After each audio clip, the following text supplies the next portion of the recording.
All right, Joshua, thanks. We are following breaking news out of Fort Smith that we got less than 15 minutes ago. Baptist Health announcing it will close the labor and delivery and obstetric services at the Fort Smith Hospital starting April 28th. Now, according to a press release, again, that we just got about 10 or 15 minutes or so ago, 40 employees will be impacted when services end.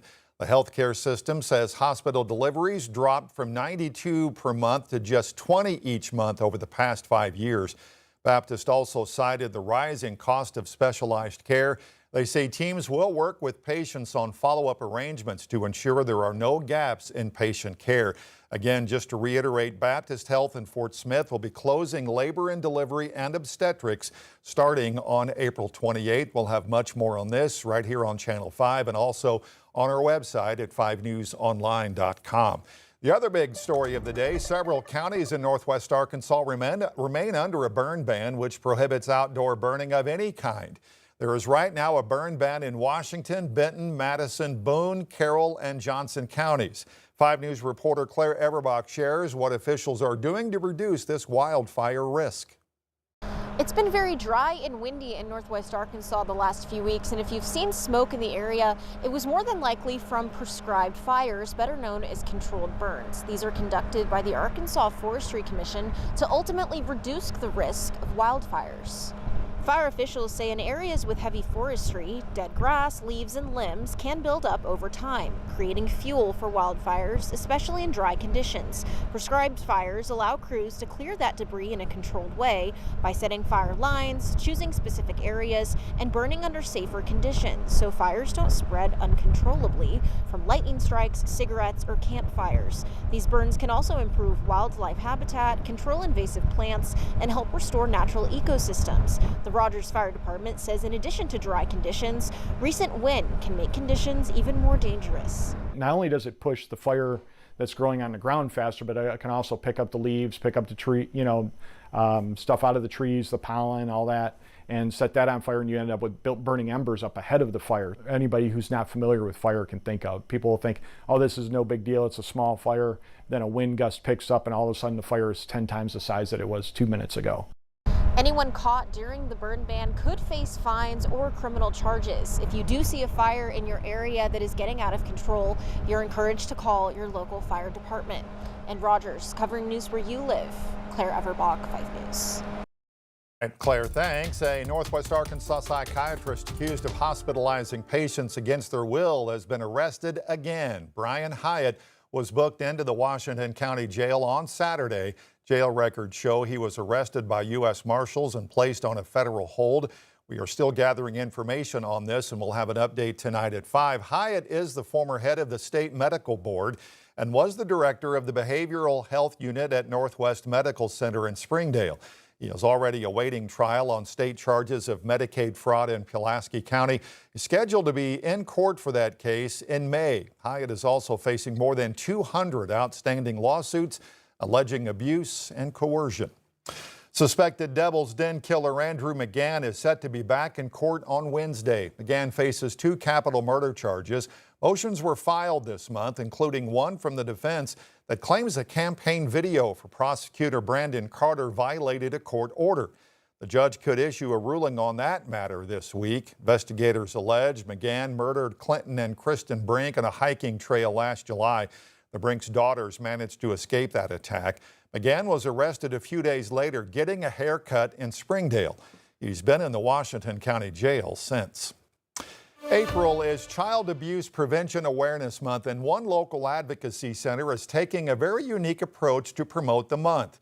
River Valley Child Advocacy Center in Clarksville and Russellville has been renting signs to local businesses and individuals, all in an effort to raise awareness about child abuse prevention.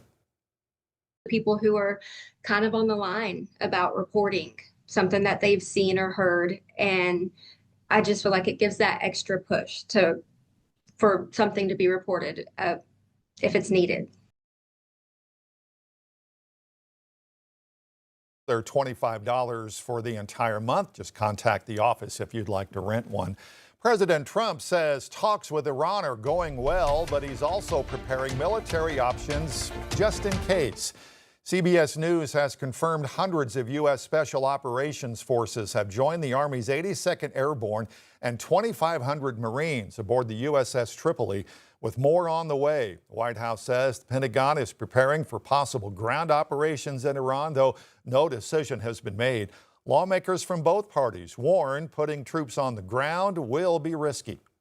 We're doing extremely well in that negotiation, but you never know with Iran because we negotiate with them and then we always have to blow them up. The president also said the group he is negotiating with has agreed to allow 20 more oil tankers through the Strait of Hormuz. New frustrations at airports after Congress failed to strike a deal to end the partial government shutdown. That likely means another day of long security lines on a week when many are flying for spring break or getting ready for Easter. But there is a glimmer of hope despite the deadlock on Capitol Hill. TSA workers may soon get paid because of an executive order from the president last week. Jason Allen is at Houston's main airport, where lines have stretched into parking garages. The line to get through security inside Baltimore-Washington International Airport started outside the terminal over the weekend. It's frustrating for someone that pays a lot of money to get on a trip. Travelers had to deal with similar lines at Houston's Bush Airport and New York City's Kennedy Airport. I'm kind of sick of being involved in this experiment. The historically long wait times are the result of a partial government shutdown that has halted payments to TSA officers.